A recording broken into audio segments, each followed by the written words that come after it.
you have seen the pictures or you've seen it in your own towns of grocery store meat cases completely sold out, with perhaps the exception of plant-based meats. You've seen dairy shelves completely sold out, no yogurt, no fluid milk, nothing. Of course, no toilet paper anywhere. And we're trying to figure out what that means to the meat industry when we've got strong grocery demand coupled with practically zero restaurant, school, institutional demand. And the concerns that the livestock industry, that traders, packers, and ranchers are feeling as we look out to the future is that this coronavirus thing could last into the summer, could last into grilling season.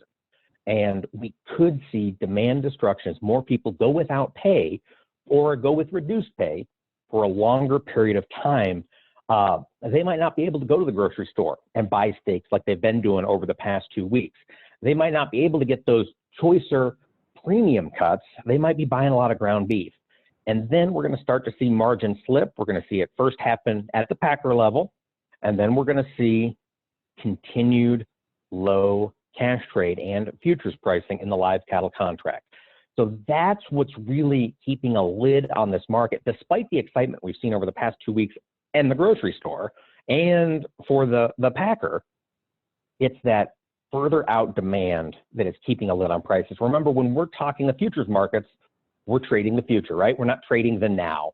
And now was that rush to the grocery store. The future is, boy, what happens when that last paycheck is spent and the $1,200 government stimulus money hasn't arrived yet?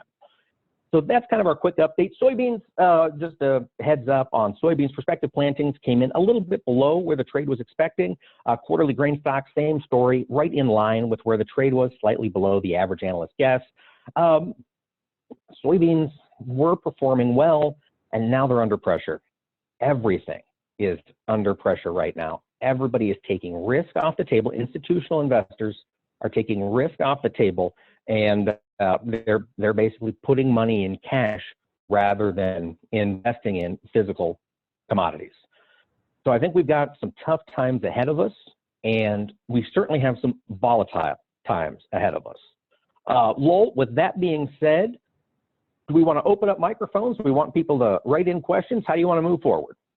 Yeah, either way, if you have a question, you can open up your mic and ask the question for Mike Pearson, or like I say, there's a chat button down in the bottom menu bar of the Zoom call. You can type that in, and I will ask that question as well. So we'll open it up to anybody that has a question.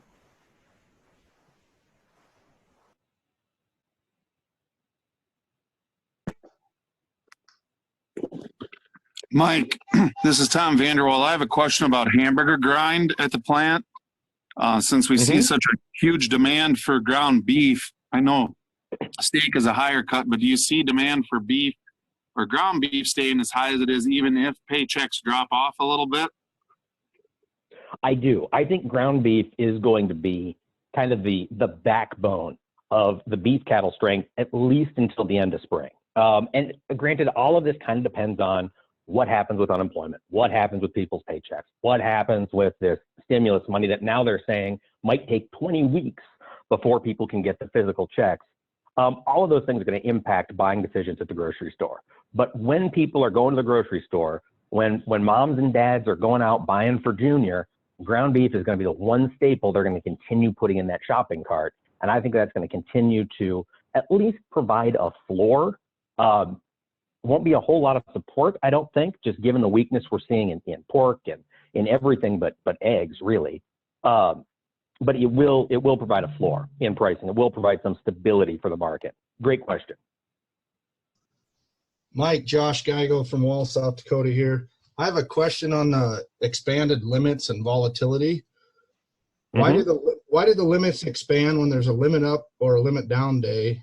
To me, it would make more sense if they would contract so the volatility isn't as severe. Could you explain that whole process and how it works and why? Yeah, I can try, and it's convoluted. Basically, the idea behind the limits, we've got them in every commodity. We've got them in the equity markets. The fear is once the markets start moving fast in one direction or the other, down or up, we're going to cause a snowball effect, and everybody's going to start selling just to sell because everybody else has sold, and we're going to, sell, or vice versa on the buy side. So the idea with limits is we're going to put a stop in here. We're going to let everybody catch their breath. And, live cattle is $3, hogs is $3, feeder cattle is $4.50. If we close limit up, CME, Chicago Mercantile Exchange, has said that tells us, that's a market signal that prices need to move more than the limits allow. Basically, we locked limit. There were, in the case of limit higher, many more buyers than sellers, so to speak. And so CME says, okay, since we know we have a lot of interest in this market, we know we have a lot of people who want to trade this market at a price that isn't allowed by the limits, the regular limits, we're going to expand them a little bit so we can give more people the opportunity to get in or out. That's the theory. I think it works. I think it's a good system that CME has in place. I think the problem we're seeing, and we're seeing it particularly in the cattle markets, is we just have too much pushing one way or the other. And a great example of this is Monday's trade. Live cattle, most contracts were $1 under Friday's close all day Monday, up until about noon. And then we moved $4 to the upside and locked limit up. So Tuesday we had expanded limits, and then we went expanded limit down. When we looked at what happened on Monday, what was the fundamental reason for the markets to move $4 higher? There wasn't one.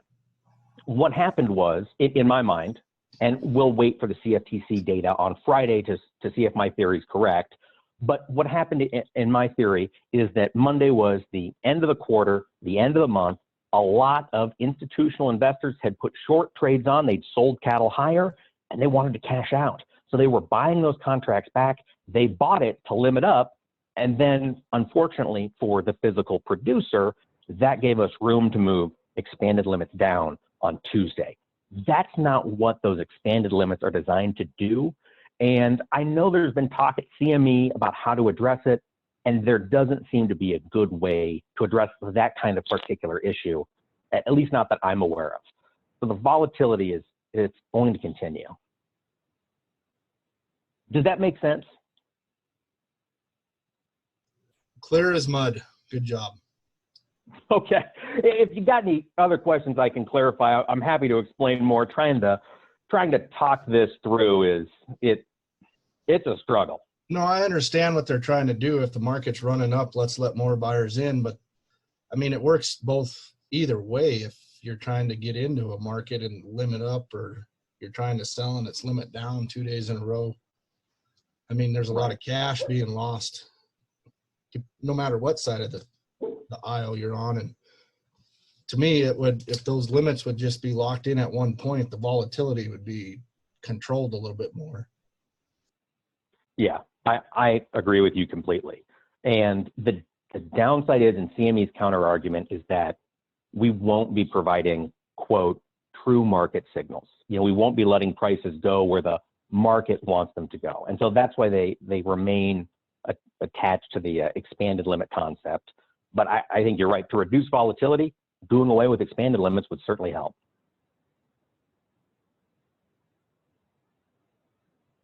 Mike, Larry Stomprud. A lot of the concern and talk last week or two has been about the big margins the Packers have been taking. A couple of them have offered premiums for the week.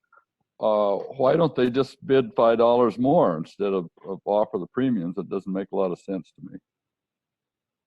Yeah, that's a really good question. So I'm going to tackle because I see we've got another question here in the chat about Packer margins. What we saw with this coronavirus issue and the returns that went to the Packers was the same issue we saw after the Tyson fire back in August. At the end of the day, the market is providing those premiums to Packers. In the case of coronavirus, it's the massive jump in box beef values that then translated to dollars in the packers' pocket as consumers raced to the grocery store. Once the, not shelter in place, but the federal guidelines about staying at home, not going to bars and restaurants were closed, blah, blah, blah. The industry expectation was that immediately we were going to see beef prices fall off a cliff.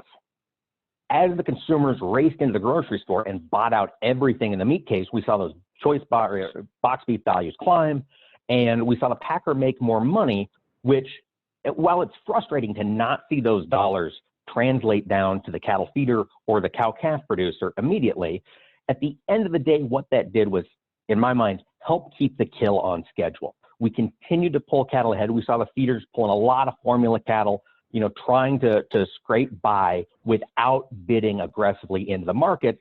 And that is part of your second question, which is, why are they offering premiums rather than bidding up? And, the conspiracy theorists among us would say that if they bid up in the market, in the negotiated market, well, then every other packer is going to have to bid up, right? If they buy the cattle at the cash price and then give you a spiff, well, that doesn't affect the negotiated price. Therefore, negotiated prices don't look like they're even higher than futures prices. Conspiracy theorists aren't always wrong. I think that's a big part of it. I don't think it's intentional market manipulation. I don't think they're trying to do anything untoward. I think they're trying to work within the system that's there without really hurting their bottom line in times of record margins. It's very frustrating. And I think that's one of the issues we're probably going to see Congress dig into here in the next several weeks as calls get louder for a congressional investigation.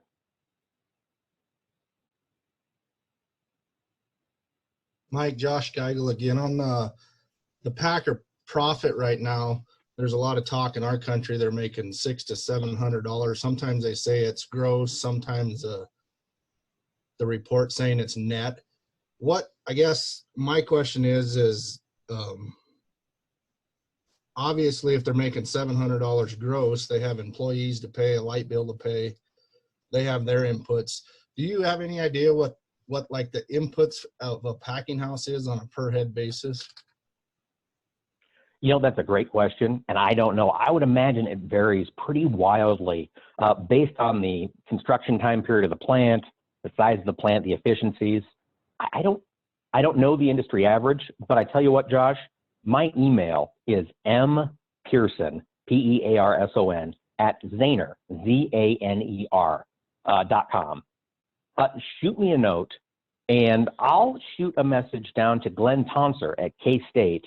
He does a lot of work on packer margins and kind of what's happening on the cattle processor side of the ledger, and he might be able to shed some light on that question. I've never considered it, so I'm glad you asked, and I want to dig into it, and I'll shoot you what I learned. Thank you, because every time I hear that, I'm not trying to stand up for the packer, but they always say that, they made X amount of dollars over what they paid for the critter. Well, they have inputs too, I guess, a guy needs to consider. Yeah, no, you're exactly right. And Lowell, I do see a question here in the chat that I'll jump into right away. The question is, for those of us that don't know what the new limits are, can you please explain those? Yeah, absolutely.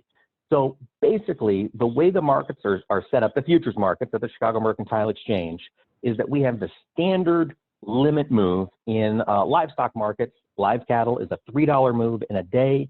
Feeder cattle is a $4.50 move in a day. And hogs is a $3 move. The idea is if we close either limit up or limit down, the next day that contract will have expanded limits. And the expanded limits are $4.50 in live cattle. So we had $1.50 of potential movement. We add $1.50 to lean hogs. So their new limit is $4.50. And we add $2.25 to feeder cattle. So their new limit is $6.75. And that's only in place for the next day's trading unless it moves limit up or limit down to those new limits again. Then those same expanded limits are in place until we don't have a limit move. So that's what's happening. So tomorrow, theoretically, we could see live cattle prices drop another 450 if we get a lot of selling pressure. And then we'd have 450 as the limit again come Monday. So that's what we're looking at there.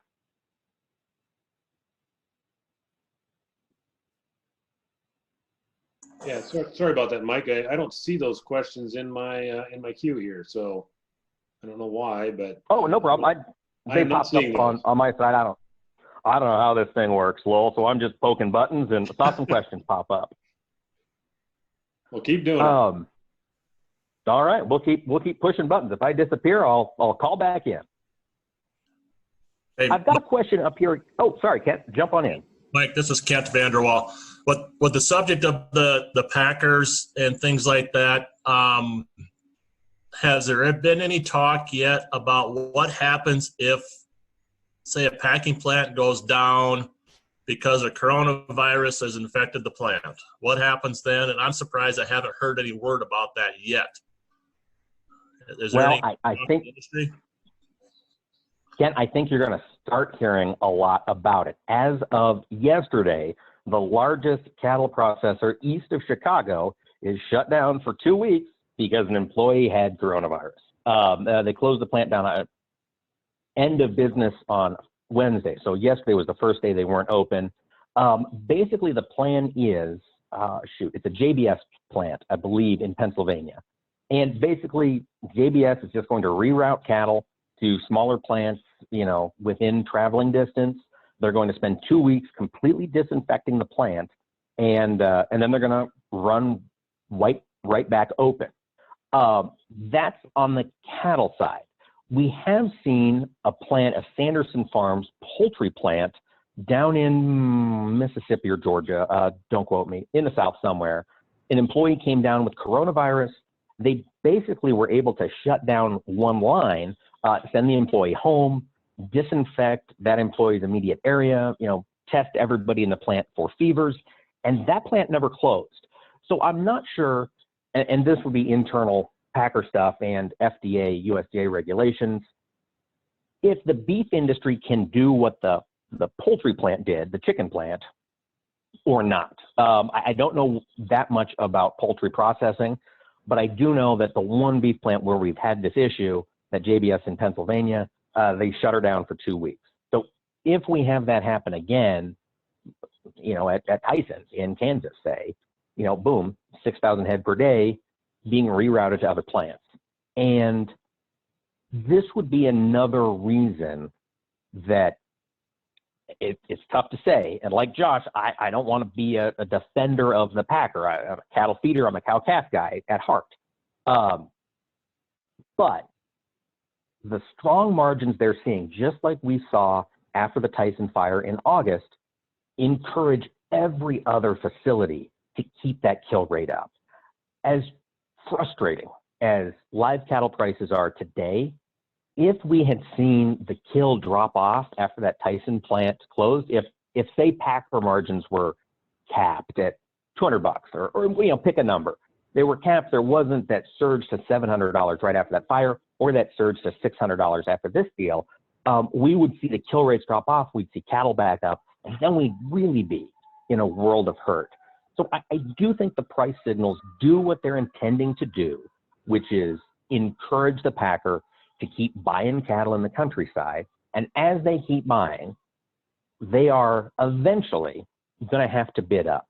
The struggle we're facing as cattle producers in 2020 is that we are at the peak of this cattle cycle. We've been building our herds since 2014, and we just have a lot of calves. Now we're starting to see that come down. We're going to start to see supply tighten up, but it is a buyer's market right now. And you couple this with the uncertainty that folks are feeling on the farm level, we don't have a lot of people willing to shut the farm gates for 2 weeks and hold off on sales. We got to keep that cash flow coming in. So that's where we're struggling right now. And I think we're going to have this struggle at least through the end of summer, as long as this coronavirus remains an issue. Great question, Kent. I'm sorry for the roundabout answer. Oh, and Josh wrote in. So yeah, anybody, if you've got questions you don't feel like asking here, you can always shoot me an email. And so I'm going to give you my email again. It is M as in Mike, Pearson, Pearson, at Zaner, ZANER.com. And drop me a note anytime. An email comes right to my phone. If I don't know the answer, I have met a lot of really, really smart people in this industry. And I am not at all embarrassed to reach out to people much smarter than I am to help get to an answer. So drop me a note. And if I can't help you, we'll find somebody who can.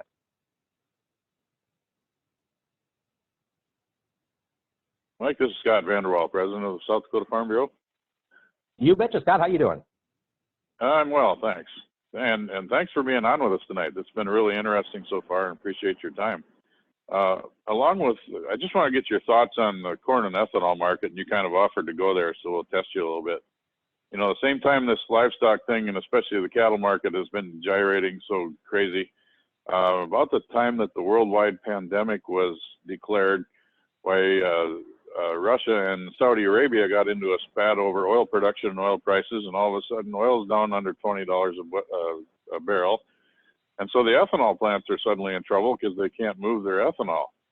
So about a week later, we happen to use the modified wet distiller's grain out of a nearby ethanol plant here. We were notified that that would be our last load that day because they're slowing way down.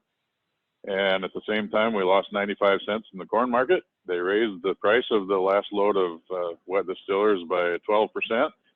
So you'd think they could operate on that. But the problem is when they've got a whole train load of ethanol sitting there with no home, they can't do anything.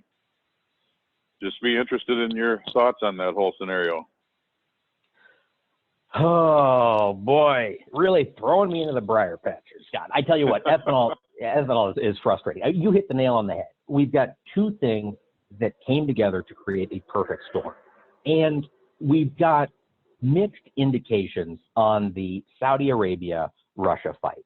President Trump has been in contact with Putin of Russia and President Putin, and they are, according to President Trump, making some headway. You know, Putin says Saudi Arabia also wants to stop this thing. They're bleeding money. Saudi Arabia really can't afford crude prices where they're at. Their break evens, everybody reports a different number, but roughly $30 a barrel is what we're hearing. And Saudi Arabia, the government pays for everything. They don't want to go broke. But at the same time, they want to reorient the oil market back to the Middle East, where cost of production is the cheapest because all of those wells are paid for. Their fixed costs are practically nothing right now, so they can pump oil cheaper than anybody else. They hate shale in North Dakota, in Texas, and in Pennsylvania, and they hate Russian oil producers. So Saudi Arabia, their whole goal is let's keep prices down here long enough that we start to see wells in these new areas, more expensive areas, shut down. Then OPEC is back controlling the price of oil. The U.S. has changed the crude oil business in the past 10 years with fracking. It completely upended it, and it has the Saudis and all members of OPEC completely terrified. So that's the oil issue. So Saudi Arabia actually, their Aramco, their state-owned oil company, well, now part of it's gone public, came out yesterday and said they are aggressively talking to all of their buyers, all of their suppliers, and they are saying, nope, we are going to increase production even more. We are going to continue to flood this market, and we are going to try to bankrupt our competitors. That's what Saudi Arabia is saying. So that price war that we've got going on between Russia and Saudi Arabia is a war of attrition. And I believe, and I'm a pessimist on this front, because the Saudis and the Russians both can be kind of hard-headed. I think this thing is going to drag on for a while. This is going to put pressure on ethanol margins until it's resolved. And who knows what that's going to look like. Unfortunately, this crude oil price fight came at the exact same time that crude oil demand falls off a cliff. So 6 months ago, I moved to Chicago. I live right downtown. Our office is right downtown. Every day, I get on the bus at 8 o'clock in the morning, and I ride to the office, standing like a sardine in a can with feels like 1,000 other people on this 43-foot long bus. For the past 2 weeks, it's been me on the bus. I've got my own private driver every morning at rush hour. The streets are empty. Nobody is driving. It is a ghost town. In urban areas where people have the opportunity to not drive, and folks in Chicago, they'll hike everywhere. New York City, they'll walk everywhere, and they'll just hunker in at home. Crude oil demand, gasoline demand, RBOB, has collapsed. And that's the factor that I think we can count on changing given time. And the time is going to depend on how this coronavirus thing works out. Everyone's aware President Trump increased or lengthened the federal guidelines about groups of more than 10 people, 6 feet away from each other, no extraneous travel, blah, blah, blah. Those were supposed to expire yesterday or Tuesday. Now those are continued until April 30, and it's a wild card. Allegedly, France has a treatment for this coronavirus thing. If that's real, if we get a vaccine, if we can turn the tide on this fight in the next 30 to 60 days, people will be right back to driving. It'll be summer. It'll be vacation time. People have been cooped up for however long it might be. By the time this is done, we are going to see an explosion in travel, both domestically and internationally, because we're not the only people locked down by this. We're seeing it most impressively right now, but every other country is going to go through this. I think we're going to see a wave of travel. We're going to see crude demand spike, but prices are going to be capped by this price war. My theory, and this is just my guess, and I'm not a crude oil specialist, but as I look at this market, I look at what might happen as people start driving again, looking at historic trends over the summer, and Saudi Arabia attempting to continue to push the limits on oil production. I could see prices moving back into the mid-30s, maybe kissing 40 if we really get out there and go. It's not going to save a lot of ethanol plants, but it will improve margins.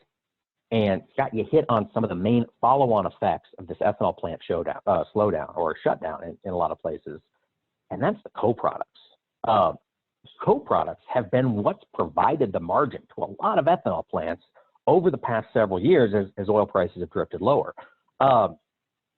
When margins have completely collapsed on ethanol and they can't afford to even make that to get the co-product out that has been providing the margin, things are tough.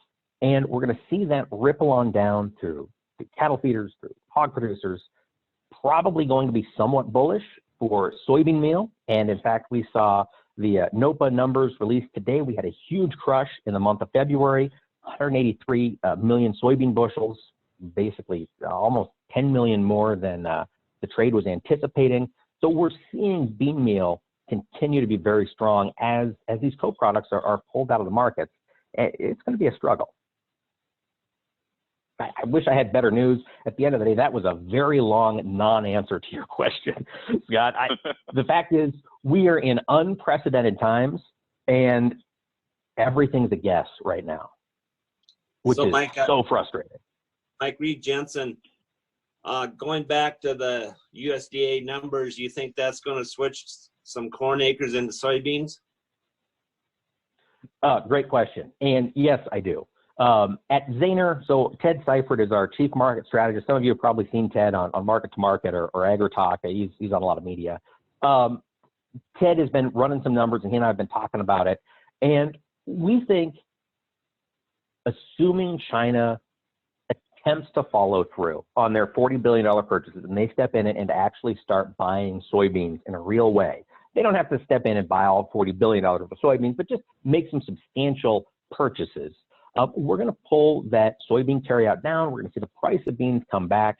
And we think if China steps in, realistically, to keep the pipeline full of beans, we're probably going to need about 86 million acres. Now, looking around in South Dakota, this isn't going to shock any of you. It's wet. It's wet. I was talking to Greg Solier from our meteorologist on This Week in Agribusiness this morning. It looks wet into the future. At the end of the day, 97 million corn acres. In my mind, and I know it's still early, given the wetness we have across the Corn Belt this year, seems entirely unrealistic. And I think just by virtue of saturated soils and later planting dates, we're going to see acres just have to move to beans. And I also think, and again, it's a big if, but if China does attempt to follow through, and I don't think they're going to get to $40 billion in egg purchase. I think they're going to use coronavirus as an excuse, and they're going to try to wiggle their way out of that commitment. I hope I'm wrong. But even if they step in for $20 billion, that would be a huge amount of ag purchases. And that would, I think, inspire the corn-bean price ratio to even more favorably point to soybeans. So yeah, I do think at the end of the day, given the market as she sits today, I think the soybean acreage number, if China doesn't step back in, is probably going to climb to 84 to 85 million. And we'll see corn drop probably to 95 or 96. Still higher than we thought coming into this year, but lower than USDA's expectations.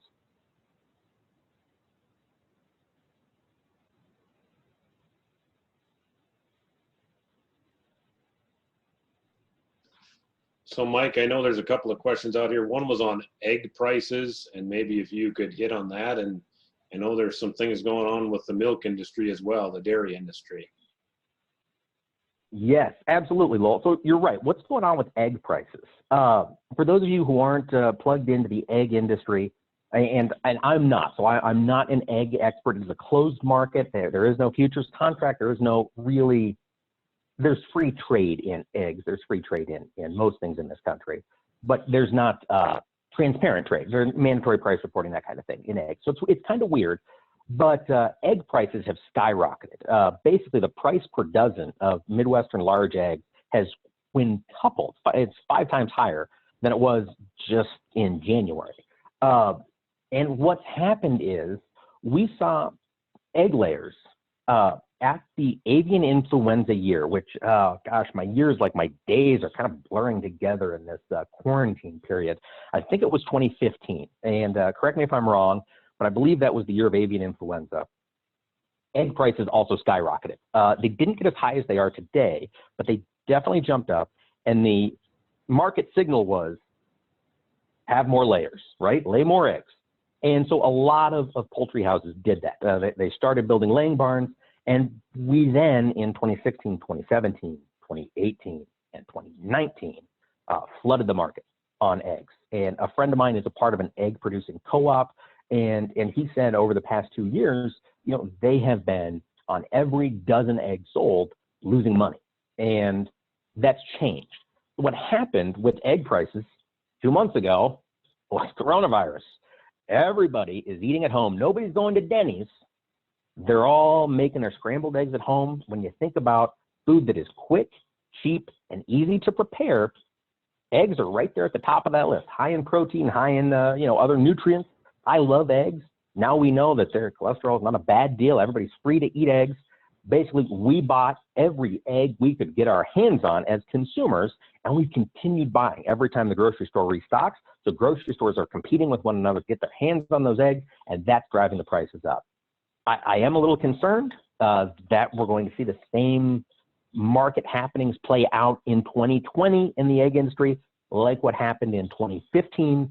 The market signal is there to expand. A lot of these places put their expansion plans on hold over the past 2 years when prices collapsed. All they need to do is flip a switch and they can start putting up barns again. And then in 2021, we could flood the market again. So eggs are volatile. I can't go into much more detail than that other than to say what caused this run up is consumers buying because eggs are cheap and easy.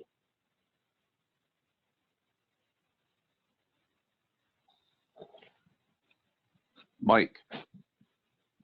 Yes, sir. Okay, this is Randy Frederick from Hayti. You broached the subject on the China-USA Phase 1 agreement, but what I've been looking at that I can't make heads or tails out of is the dollar index is around 100, but yet the value of gold has been inching up over 1,600, and we just had a stimulus package of over 2 trillion. How do you square all of that? You just asked me a question that we have been debating in our office for the past 2 weeks since the stimulus package was first touted. We're talking $6 trillion now potentially over the course of this thing. That should be collapsing the dollar and causing gold to skyrocket as an inflation hedge. That's what should be happening. Gold's up, the dollar is also up. So what we're seeing, and the way we've kind of made sense of this, is that despite coronavirus, despite 10 million people added to the unemployed roster in the past 2 weeks alone, despite a $2 trillion stimulus package and literally government cheese being mailed out or direct deposited into most Americans' bank accounts, we are still the most attractive and safe place for global investors to hold cash. And when we're looking at volatility, like we're seeing in every market, it's not just livestock. We look at livestock. I look at livestock. We look at the grains. 22 cents down on Tuesday, and soybeans. Expanded limits of livestock today. It's nuts. We're seeing the same things happen in equities, which are traded globally. Folks in Dubai, billionaires in the oil industry in Dubai have hedge funds that trade the equities. They're pulling their dollars out because it's too volatile. So where are they going to put that? Where can they literally put cash that's safe? The U.S. dollar. And so they're aggressively buying dollars with their currencies, and that's what's keeping the dollar supported right now. And that's going to continue for the foreseeable future. The wild card, again, is this coronavirus. One of the Fed presidents, it might have been the St. Louis Fed, came out yesterday and said that he believes unemployment is going to be 30% by the time we get to June. Now, that might change global investors' pictures. That I would certainly be enough, in my mind, I would think, to cause the dollar to sell off, which would certainly make ag exports more competitive. In the meantime, it's just a weird confluence of factors, and I'm not a currency trader, so I don't know the history of FX trades going back, but in my time, absent-mindedly watching the currency markets, we've never seen a situation quite like this. So yeah, it's bizarre. If you want any more detail, we do have currency traders and metals traders in our office, and I'd be very happy to get their thoughts. They live and breathe those markets, and they know them inside and out. But it's weird.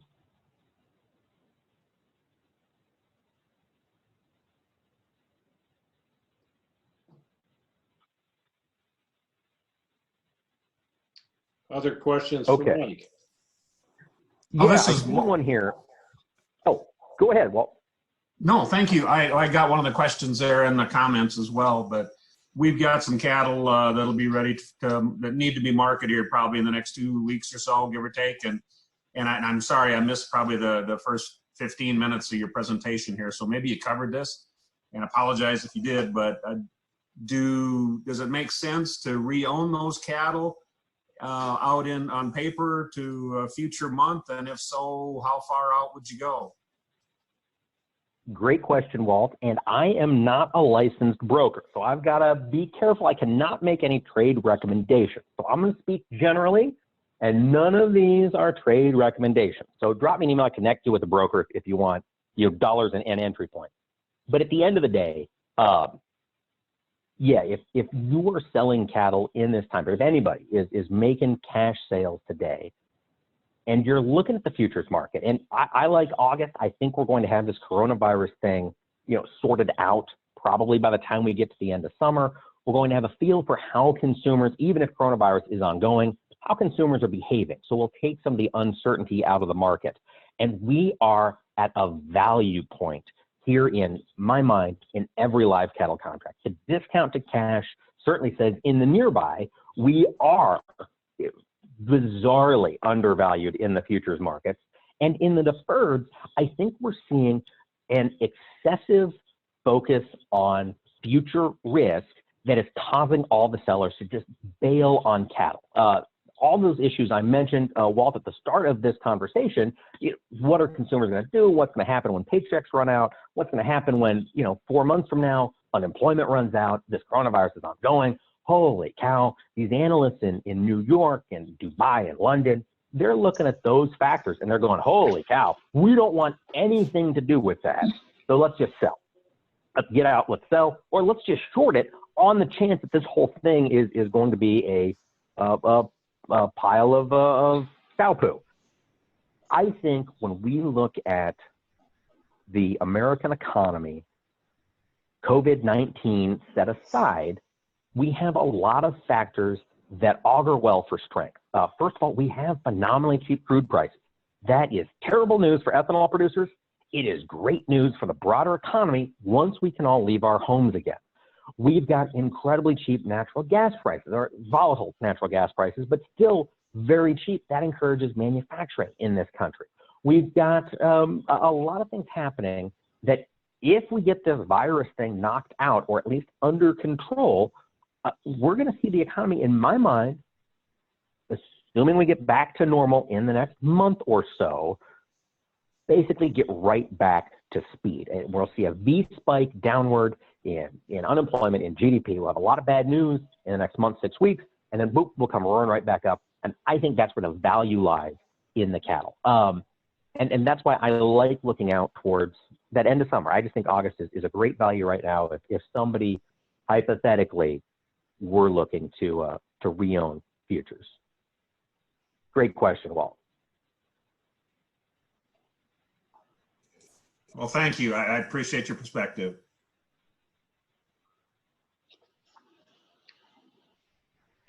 Okay, we've got a question up here. Going back to the beef market, do the packers effectively own enough captive supply and forward contracted cattle to be effective, and from now on, block cattle feeders from the occasional spike in beef prices and demand? That's the $10 million question right now. And I think we're getting it answered. And unfortunately, looking at the market over the past month, it seems that for short-term time periods, and we don't know how far out really the packer has enough captive supply. That's what we're going to be finding out when they're killing as fast as they are and they're pulling cattle ahead consistently. How long can they do that to block the independent guy from getting in and taking advantage of stronger markets? But from my perspective, it looks like they've got enough to get through these short-term spikes, and that's an issue. And that's an issue that I know the beef industry has been, at least the cattle feeding industry, the independents have been working to address for such a long time.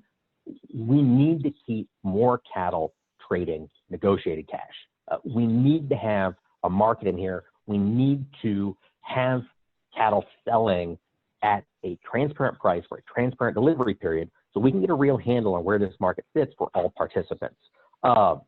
How do we do that without aggressive government action? I don't know. But I feel like, again, we are going to have these conversations not just at cattlemen's meetings.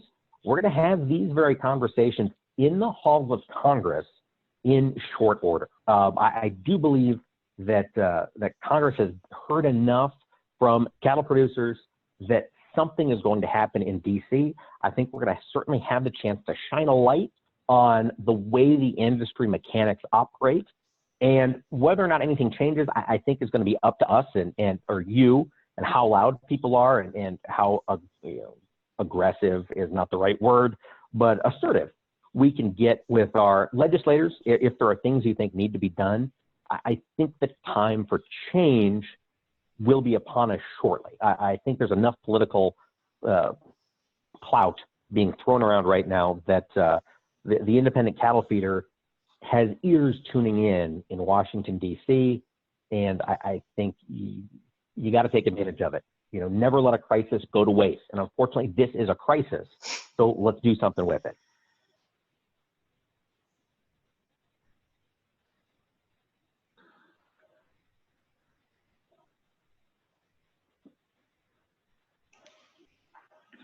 Mike, Larry Stockford. Go ahead, Larry. You mentioned aggressive changes. Is mandating the amount of cash trade the only way to go about that? Oh, Larry, that's a really good question. And full disclosure, I'm a crackpot, anti-government, libertarian, nut job, crazy guy. So I'm kind of opposed to any mandate philosophically. But at the end of the day, how do we keep this going? I would love to see some kind of an informal agreement among cattle feeders to trade, 30% negotiated. And we really need to happen in the South. Up in your part of the world, in Iowa, in Nebraska, we're really good at negotiated cash trade. We have more or less a transparent market. But the cattle coming from Texas and Oklahoma are coming in such volume, and the packer can supply so much out of there that it's frustrating. And formula works really well for them on a 100,000 head lot. They've got a nice setup, and they don't want to give that up. How do we do it without government action? I don't know. It's a question. It's a great question. And, it's one of those things I think we're going to have, cattle industry advocates probably talking about this very issue on Capitol Hill in the next month. I really don't have any good insight because I just hate to suggest a mandate, but that might be the only way to go.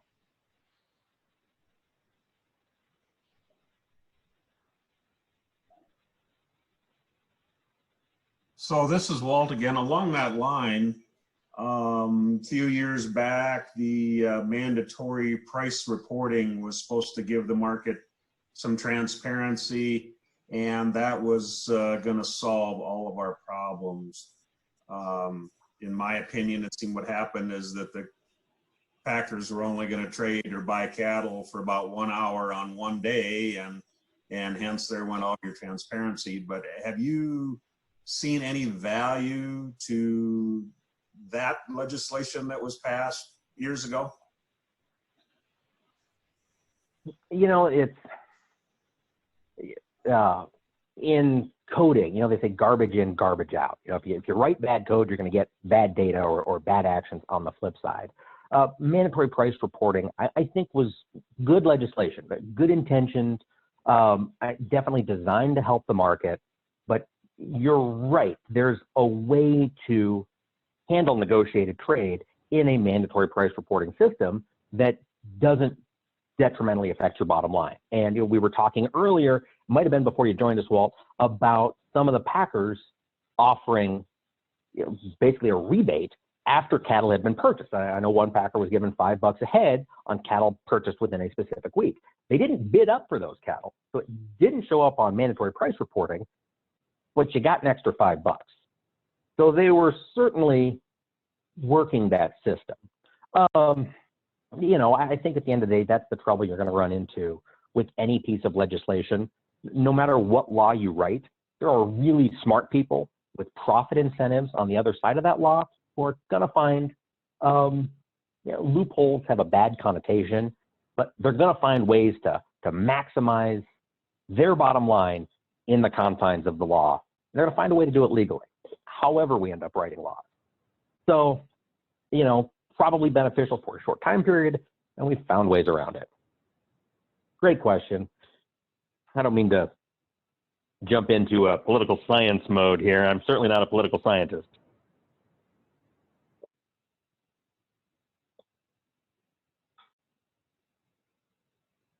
Well, folks, do we have anything else? I know we've been chatting for about an hour, but I got nothing going on tonight. Quarantine time. So I'm free if anybody wants to keep chatting, but I don't want to keep people on the line if we've kind of addressed everything. Well, there's a couple more questions in the queue, and we've got 6 minutes till we get to an hour. So if we, let's see, we had referring to market cattle, what is the percentage of contracted cattle sold versus cattle sold weekly, and what effect does that have on live prices? Oh, shoot, that is a great question. And I do not have that information in front of me, but basically it's detrimental to negotiated cash prices. It is predominantly contract cattle sold. And, you guys are probably more familiar with more recent numbers than I am offhand, so I don't have those numbers in front of me. But up north, we sell considerably more on a negotiated basis than we do in the south. In the south, some weeks it's 2 or 3% are trading negotiated. The rest are formula or contracted. That's detrimental. That is not providing a clear price point. That's not showing. It's not allowing the prices paid by consumers at the grocery store, which in turn is paid by retailers to packers in the form of boxed beef, to be reflected down to the cattle feeder in higher prices, which is then reflected down to the cow-calf man in higher prices for stronger demand for those calves. It's a disjointed market that we have when we have these formula cattle coming in from wherever they're coming from. And the problem we're going to run into in trying to correct that is, for a lot of yards, the formula makes perfect sense. It reduces risk. It takes a lot of uncertainty off the table, and it puts dollars in the bottom line, and it lets people have got 100,000 head on feed sleep at night. That's a tough thing to overcome, and we're going to continue to face this. Why would they want to give all that up and go back to going, what's the buyer going to bid this week, when they already kind of have an idea? At the end of the day, that's what we're seeing right now, is that dislocation between captive supply and negotiated price. And we've talked about it a couple times today, but we're going to really find out how big that dislocation is right now. We kind of got an indication during that Tyson fire, when again, packer margins skyrocketed, and we didn't see a huge jump in cash prices for about 3 weeks. Then we started to see cash come up because they pulled through their captive supply, and they were really aggressively going back out into the live market, negotiated. And we saw that translate into a 5.5-month rally on the board. It worked. But the frustration is that period where packers have the ability, and it was talked about earlier, to kind of get around these spikes in demand. And that's what we're seeing now. How long can the packer get around this spike in demand, relying on their captive supply? And we're going to get a good answer to that. And it just sucks, I think, for a lot of cattle feeders who are watching 150 a head loss walk out the farm on a truck, because while grocery stores are completely out of beef. It's frustrating. It's heartbreaking. It's going to be catastrophic to some producers. But from the market perspective, we're going to get some really valuable information here, and we're going to have a handle on, okay, what does the packer truly own in terms of the overall market ecosystem? And we don't have that answer yet, but it's coming. So much is uncertain right now. It's frustrating. So this is Walt again. The margins are tight usually when you buy some cattle, and maybe I'm looking for some advice. Is there a way to lock in the basis? I mean, you can lock in a price, but that basis can swing back and forth and can make a difference between profit and loss. And the only way that I've been able to find it, and maybe there's other ways, is to go to a packer and lock that basis and the price in on a contract. Yeah, that's the only way I know about. Just like selling grain. If you want to lock in the basis, you got to find the buyer and do the deal with them. And that gives them the power. And that's just the way it is. That basis, $6 a head, $12 a head, $4 a head, whatever the basis might be, $30 a head right now. That is absolutely, in a lot of months, the difference between a profit loss. And we can't secure that in the futures market. It has to come from cash. Great point, Walt.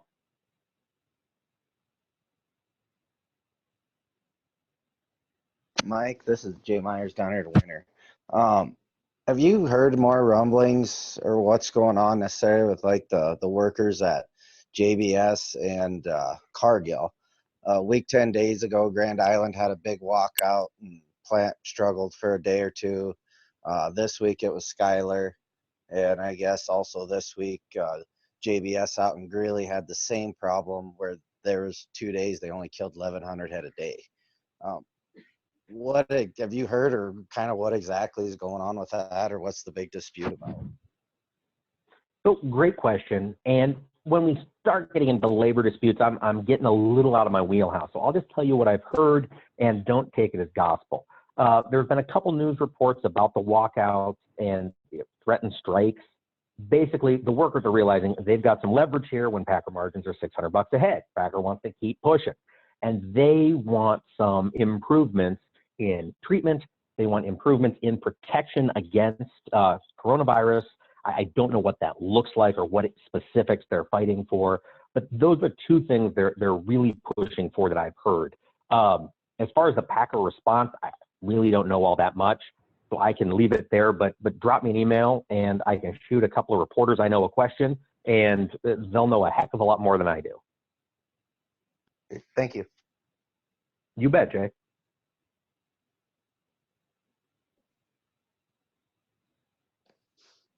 Mike, have you heard of any reports of milk being dumped? Yes. Yeah, good question. Frustrating. There were a couple of headlines, possibly yesterday and then some more today up in Wisconsin and in Northeast Iowa of milk being dumped. I was on the phone just about 2 hours ago with Alyssa Badger, who is the head of operations at High Ground Dairy, and she's been involved in the dairy industry for years. And she said, and I am not a dairy trader, I'm not a dairy producer, the dairy markets are a very different animal than what I'm used to. So if we've got dairy producers on the call and I'm saying something that's wrong, by all means jump in and correct me. This is just what I've heard. But Alyssa was saying that this time of year, April and May, this is peak production for dairy domestically and also in Europe.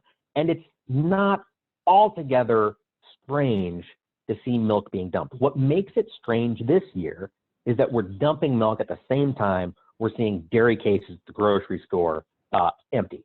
And what it's coming down to, according to Alyssa, is basically where we're seeing the massive demand for dairy in predominantly the urban areas. That's where this mad rush has really happened. My grocery store across the park from me has been out of all sorts of things for 2 weeks, dairy included. And then the processors of fluid milk are in rural Wisconsin. They don't have the capacity to expand production enough to meet this huge demand. So their producers are having to dump milk because it is such a high production period for their cows. So that's what's going on. The question will be, does the milk dumping continue post-May, or does it get markedly worse? I mean, do we have dairy plants in high demand areas where they have the capacity to expand also dumping? As far as I'm aware, that hasn't started yet. That'll be something to watch for as dairy prices to continue to deteriorate. Hi, Mike, this is Brenda Dreyer from Farm. Yeah, Brenda. And so is that why we're seeing the cheese prices out of control as well? Yes, they're all connected. And once we get into the formula, milk and cheese, I'm very much out of my wheelhouse, Brenda. But again, I can put you in touch with Alyssa, who walk you through she walked me through it repeatedly, and I'm still very stupid. So I'm not going to go out on a limb, but yes, there is a connection. Well, I'm not. I just am thinking of it as a consumer buying groceries and just seeing the prices go up like that is just unbelievable. Yeah, that's demand. You know, consumers are racing to the store, buying, and the retailer's going to put a higher sticker on it.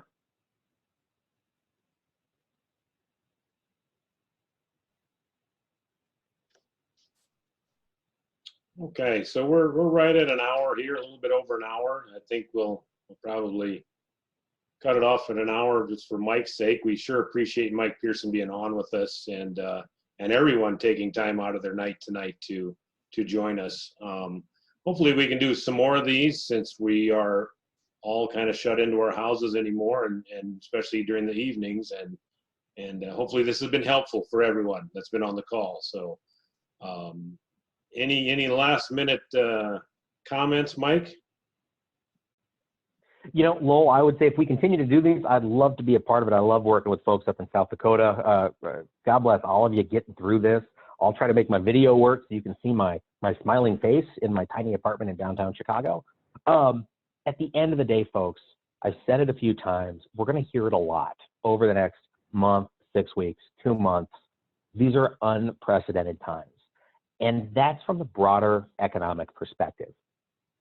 On the ground, what you're doing, planting a crop, raising calves, raising hogs, work is going to continue.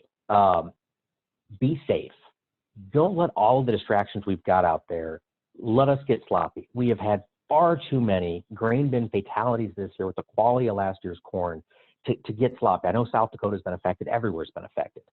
Be safe this year. We've got enough on our heads right now without taking unnecessary risks. Just keep that in mind. Remember that what you're doing is vital. We are an essential industry, not just because the federal government said so, because people need to eat. Ag is essential. The work you're doing is vital. Keep it up. Keep focused on doing the next right thing, and we'll get through this, folks. Thanks for letting me talk tonight. Well, thanks again, Mike. And to let everyone know that's on the call, we did record this. So if you know of someone that was unable to make it, we will make that available possibly out on our website, I'm assuming. So hope you all have a good evening and a safe rest of your week.